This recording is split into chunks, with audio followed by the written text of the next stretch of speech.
The notification chimed across 10,000 systems simultaneously, its crystalline tone cutting through the ambient hum of galactic civilization. Survey Captain Kira stared at her console aboard the research vessel Harmony's Edge, watching as the Great Galactic Census, a routine operation conducted every 500 years, delivered its latest findings to the Central Archive.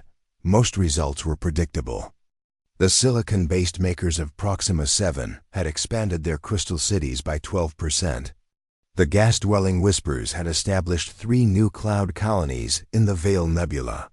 The aquatic depths had finally broken the surface tension barrier and achieved limited atmospheric flight. But then came the anomaly. Captain, her communications officer Len, called from his station, his voice tight with confusion. "We're receiving a priority classification update from the Census Bureau. It's unusual." Kira floated closer to his workstation, her elongated limbs moving with the grace of someone born in low gravity. "Define unusual, Len." "Sol system, 3rd planet." Classification changed from developing to restricted indefinite quarantine. No explanation provided. The bridge fell silent except for the gentle whoosh of recycled air. In the 3,000 years since the Galactic Union had been established, only 7 worlds had ever received a restricted classification. Each had posed an existential threat to galactic stability worlds, where reality itself bent wrong, where mathematics failed, where the fundamental laws of physics became mere suggestions. Earth had been on their survey list for the past century. A small blue world showing signs of rapid technological advancement. Nothing in their preliminary reports suggested anything dangerous enough to warrant such a classification. "Pull up the preliminary survey data," Kira commanded, settling into her captain's chair. The holographic display materialized before them, showing a rotating image of Earth in all its serene beauty. Swirling white clouds, vast blue oceans, green and brown continents dotted with the geometric patterns of civilization. Population, approximately 8 billion sentient beings, Len read from the data stream. Classification, human. Technological level, pre-interstellar, though advancing rapidly. Government structure, multiple nation-states, some cooperation. Evident, threat assessment, minimal to moderate. That's it? Kira frowned. Nothing about dimensional anomalies? Reality distortions? Temporal fractures? Nothing, Captain. The humans appear to be a standard carbon-based species. Tool users. Social creatures, moderate aggression levels within normal parameters. They've developed nuclear technology, basic spaceflight, and primitive computing systems. By all measures, they should be classified as a typical emerging civilization. Kira tapped her elongated fingers against her chair's armrest. A habit sheet. Developed during her centuries of service. Something wasn't adding up.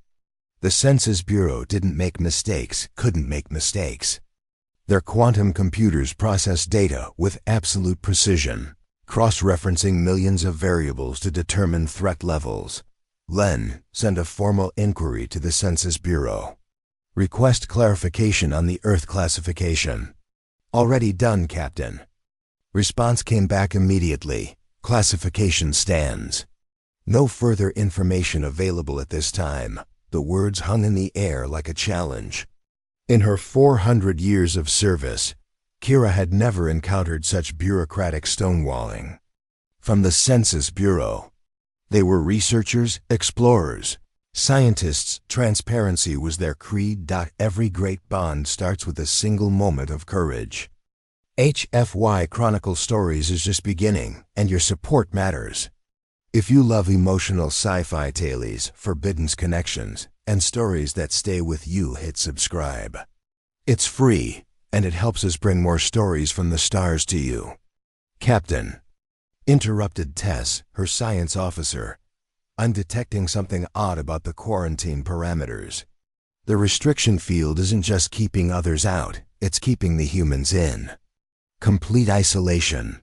No signals in or out, no physical contact. Nothing. That's impossible, Len muttered.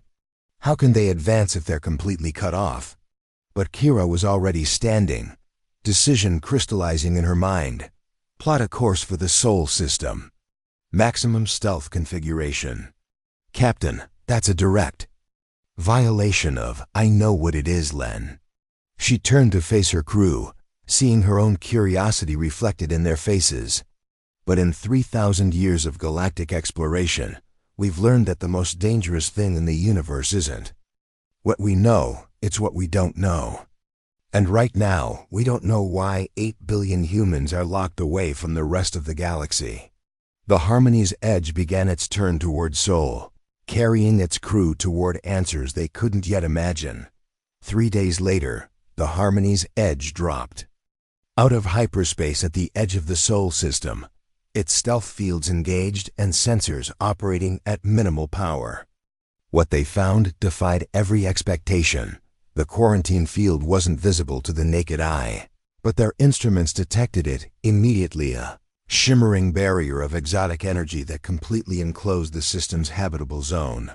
More disturbing was what lay beyond it, the wreckage of dozens of ships, all bearing the insignia of various galactic powers. Captain, Tess reported, her voice barely above a whisper, I'm reading debris from at least 40 vessels. Kree battleships, Nexus, exploration craft, even a few ascended research stations. They're all old. Some of these wrecks have been here for centuries. Kira studied the destruction through the viewscreen. The ships hadn't been destroyed by weapons.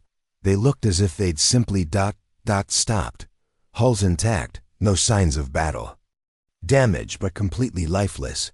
Any signs of the crews? Negative. The ships are empty, but not evacuated.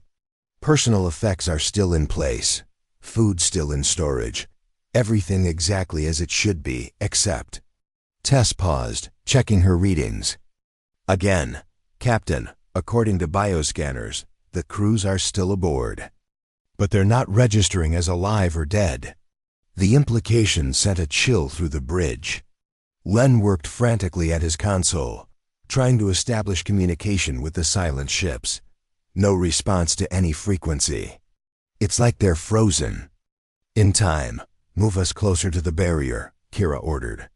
But keep our distance. I want to understand what we're dealing with before we risk the same fate. As they approached, the energy readings from the quarantine field became more complex. It wasn't just a barrier, it was actively scanning them, probing their ship with tendrils of force that felt almost curious. Captain, the barrier is reacting to our presence, Tess announced. It's trying to communicate. With us? No, with our ship's computer. It's attempting to establish a data link. Kira hesitated. Every protocol screamed against allowing an unknown entity access to their systems. But the alternative was turning back with no answers, leaving the mystery of Earth unsolved. Establish a quarantined connection, limited access only. If it tries to breach our firewalls, cut the link immediately. The moment the connection was established, the bridge filled with a warm, golden light. Not harsh or blinding, but gentle, like sunlight filtering through leaves. And with the light came a voice, not heard but felt, speaking directly to their minds. Welcome, children of the stars. You seek to understand why we guard this system. You single quotes read the barrier. Kira asked aloud, unsure if the entity could hear. Her words are only her thoughts. We are the Watchers, appointed guardians of this realm. For 800 years, we have maintained the seal, protecting both the humans within and the galaxy without. Protecting the galaxy? From what? They're just a developing species. The presence seemed to pause, as if considering how much to reveal. Show us your intentions, Captain Kira of the Harmony's Edge. Why do you seek the truth about the humans? The fact that it knew her name should have been terrifying, but instead, Kira felt an overwhelming sense of trust. Because isolation breeds fear, and fear breeds hatred. If the humans are dangerous, the galaxy deserves to know why. If they're not, they deserve to be free. Your heart speaks truth. Very well, we will show you why the humans must remain apart. The golden light intensified, and suddenly the bridge filled with images, not holographic projections, but memories somehow made visible. They saw Earth as it was 800 years ago, beautiful, thriving, but unremarkable. They saw the first contact team arriving, representatives from a dozen species, coming in peace to welcome humanity into the galactic community. They saw what happened next. The humans didn't just accept the offered technology and knowledge, they understood it completely, immediately. Within hours of first contact, human scientists were not only comprehending advanced physics and engineering, but improving upon it. They didn't just learn about faster-than-light travel. They redesigned it to be more efficient. They didn't just study alien biology. They found ways to enhance it. Impossible, Len breathed. No species advances that quickly. The humans possess something unique in the galaxy, the Watcher explained. They do not simply learn, they adapt. They do not simply improve, they transcend. Within days of first contact, they had surpassed technologies that took other species millennia to develop.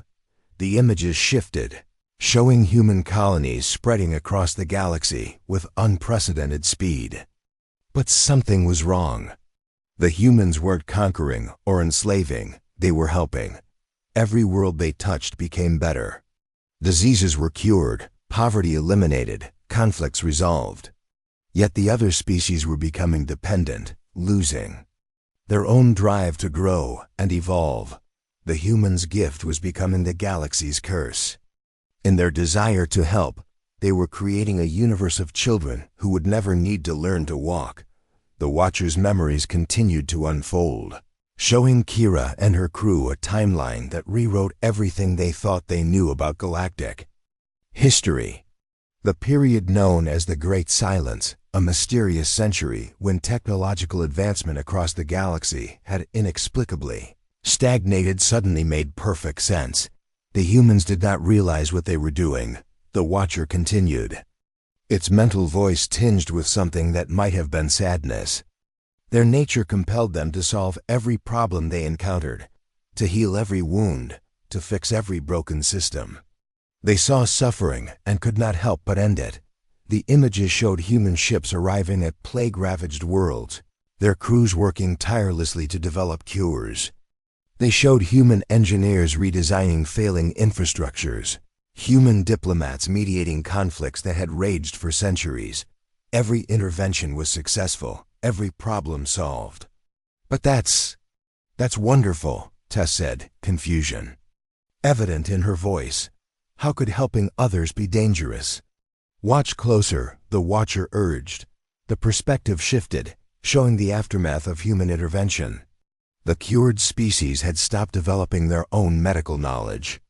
The rebuilt civilizations had forgotten how to maintain their own infrastructure. The mediated conflicts had created a generation that looked to humans for solutions rather than finding their own. Kira began to understand. They were creating dependency. More than dependency, they were creating stagnation.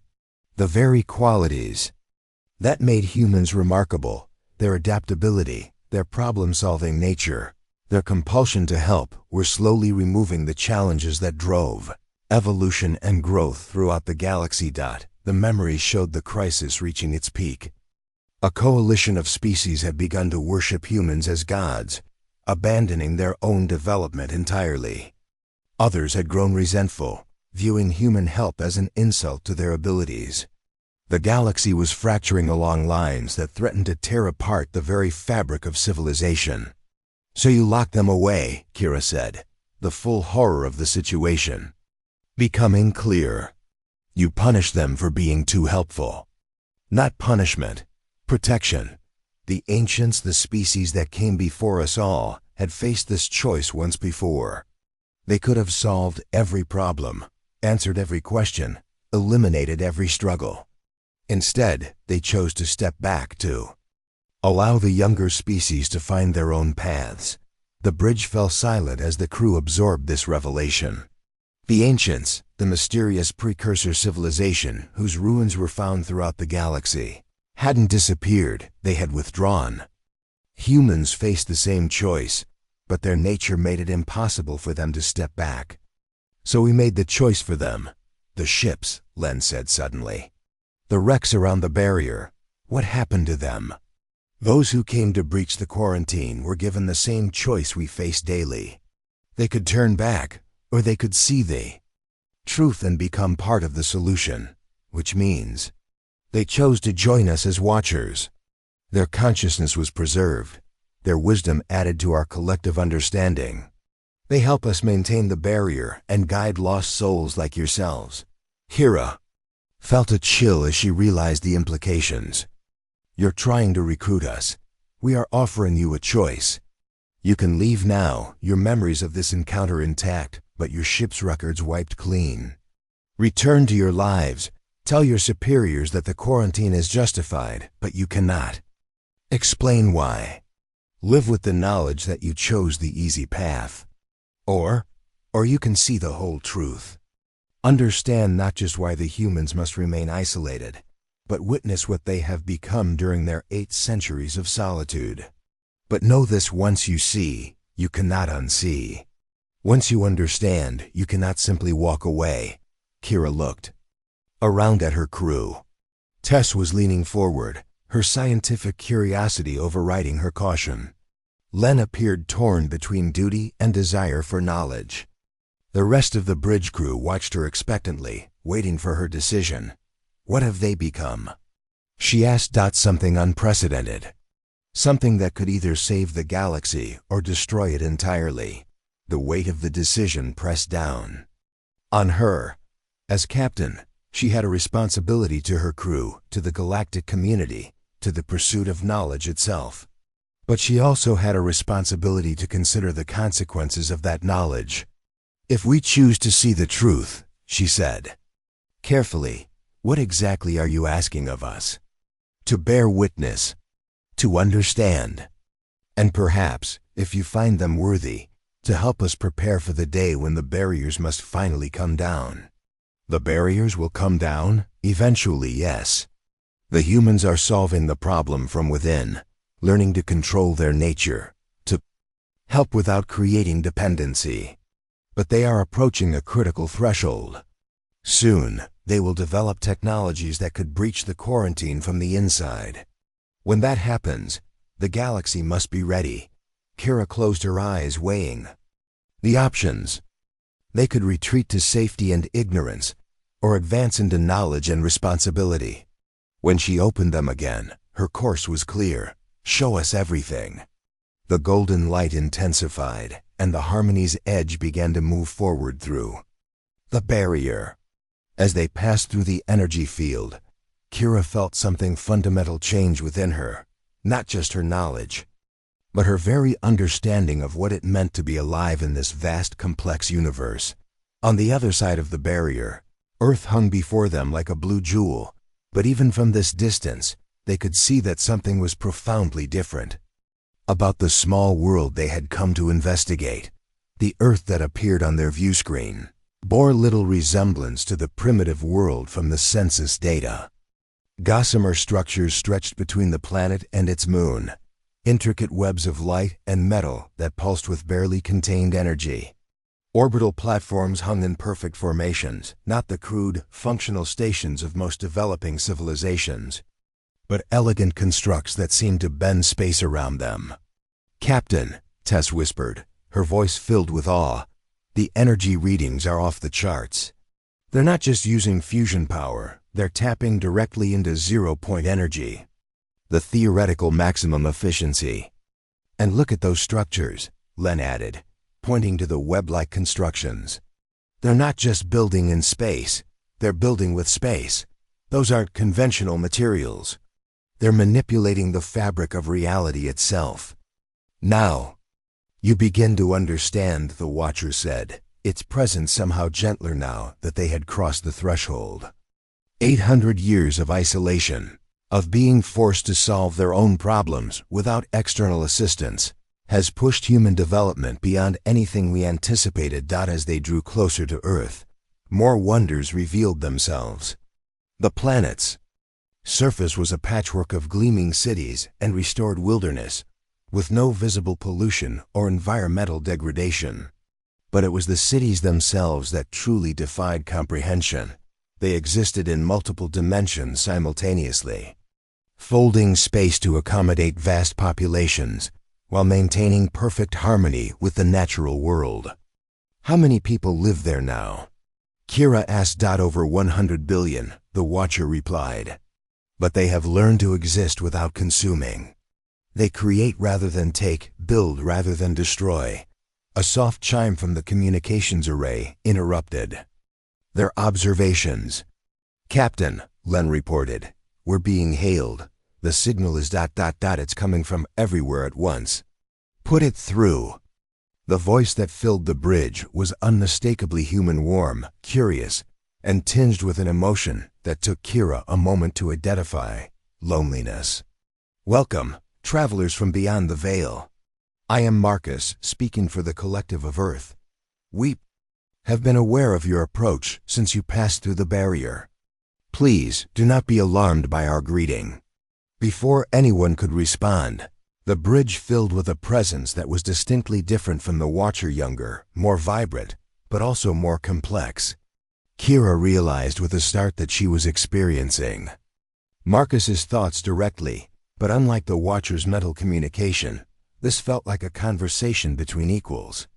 You're telepathic, she said aloud. Among other things, Marcus replied, and she could hear the smile in his mental voice. It's one of the abilities we've developed during our ... sabbatical. We understand you have questions about why we're kept separate from the galaxy. The Watchers have shown us some of the history, Kira said. But I still don't understand why the quarantine continues. You've clearly learned to control your abilities, have we? Marcus's presence grew thoughtful. Let me show you something. The view screen changed, displaying a series of images that seemed to flow directly from Marcus's mind. They showed human children learning to manipulate matter at the atomic level as easily as other species learn to read.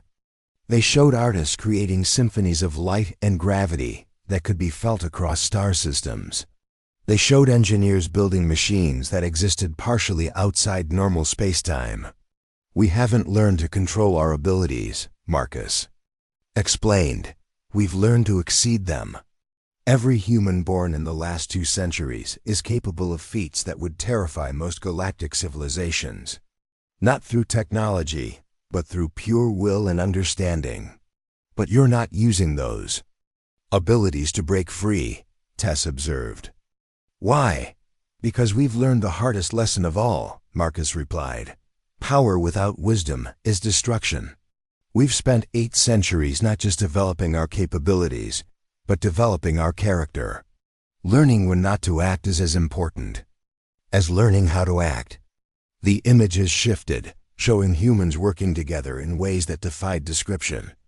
Not just cooperation, but true unity of purpose, as if the entire species had become a single organism with billions of individual expressions. We've become something new, Marcus continued. Not just human, but not other than human either. We are what our species was always meant to become, given enough time and the right circumstances. And now? Kira asked. What happens now? That depends on you, Marcus said, and his mental voice carried the weight of profound hope and fear. The Watchers have been preparing for this moment for centuries. The day when representatives of the galaxy would come to witness what we've become and decide whether we're ready to rejoin the community of worlds.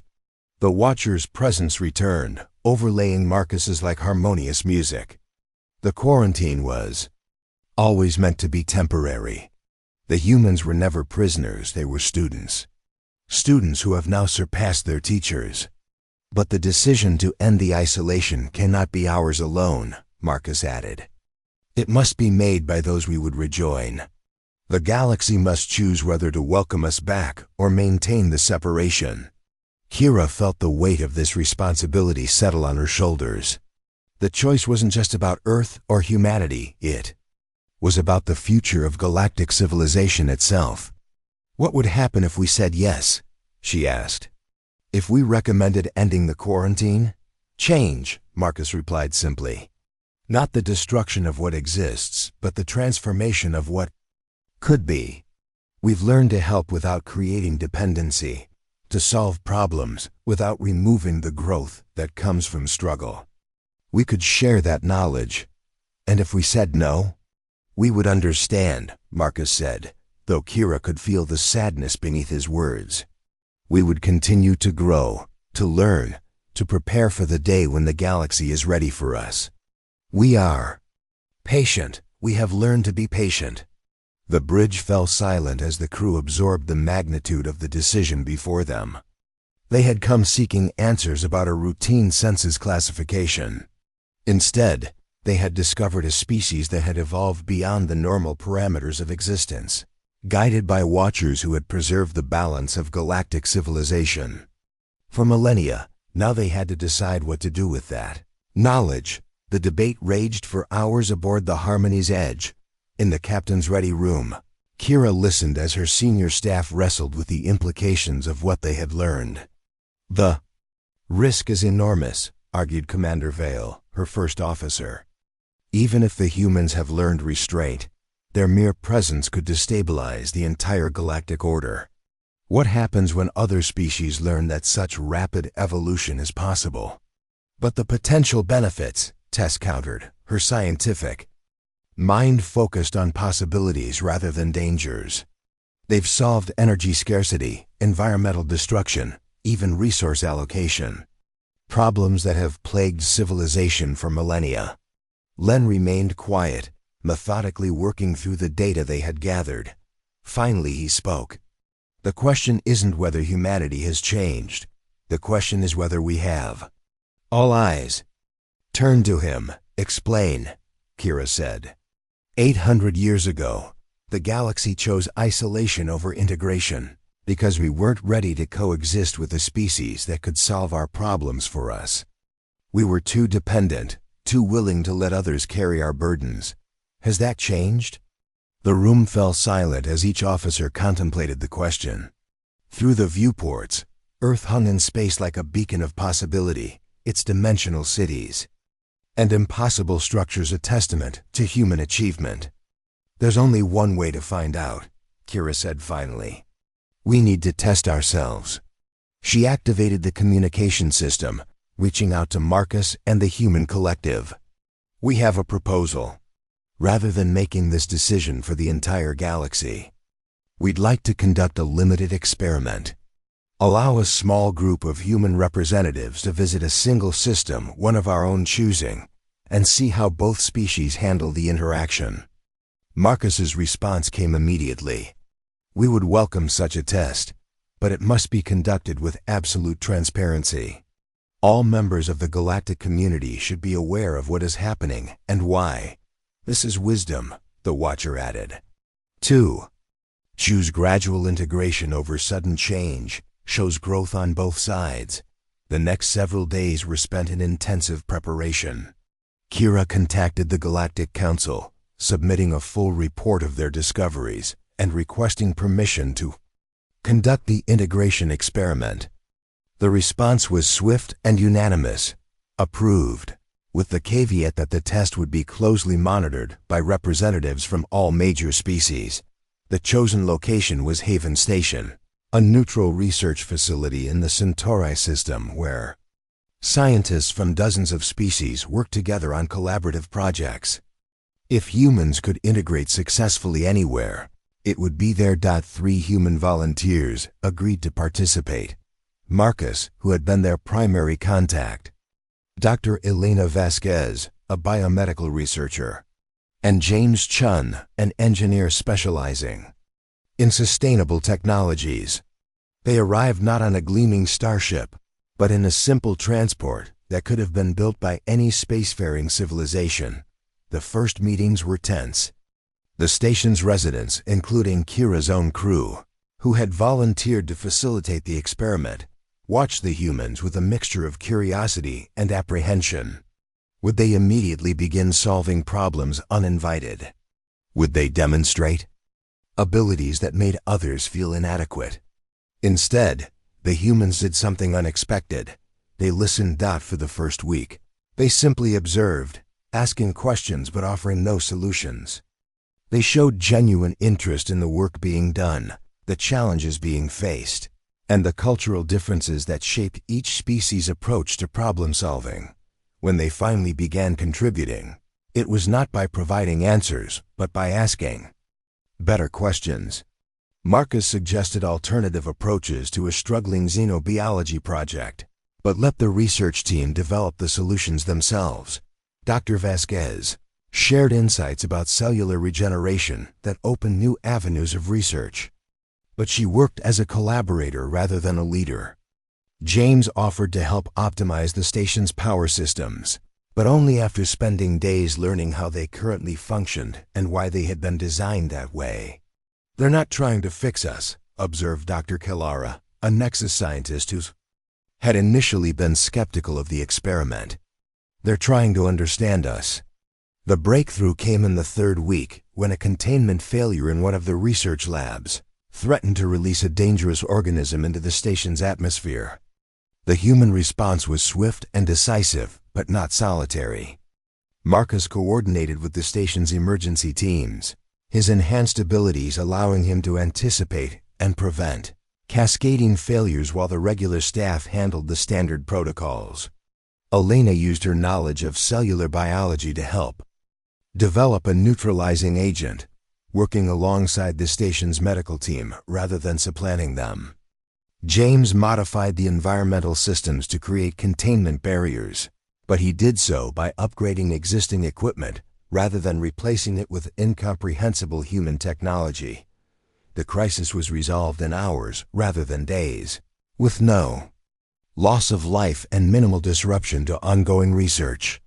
More importantly, the solution had been truly collaborative, human abilities enhancing rather than replacing galactic expertise.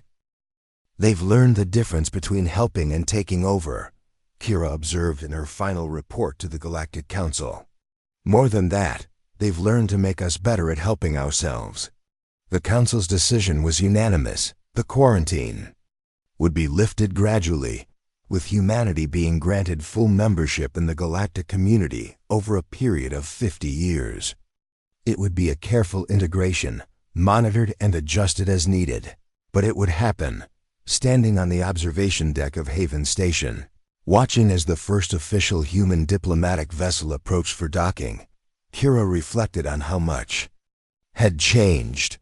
The galaxy had spent 8 centuries afraid of human potential, only to discover that the humans had spent the same time learning to be afraid of it themselves. "Fear can be wisdom," Marcus said, joining her at the viewport. His presence in her mind was gentle, respectful, asking permission before sharing thoughts. "We learned that from our isolation. The galaxy learned it from our absence. Perhaps that's the most important lesson of all." The ship docked with barely a whisper of sound, its elegant design a perfect fusion of human innovation and galactic aesthetic principles. As the first human ambassador in 8 centuries stepped onto the station, Kira smiled, knowing that this moment would be remembered as the beginning of a new age. For all species among the stars, the great galactic census would need to be updated. Earth's classification would change from restricted to something unprecedented: partners. Not just members of the galactic community, but partners in its continued evolution toward something greater than any species could achieve alone. Humans had come home, and in doing so, they had helped the galaxy find its way home as well.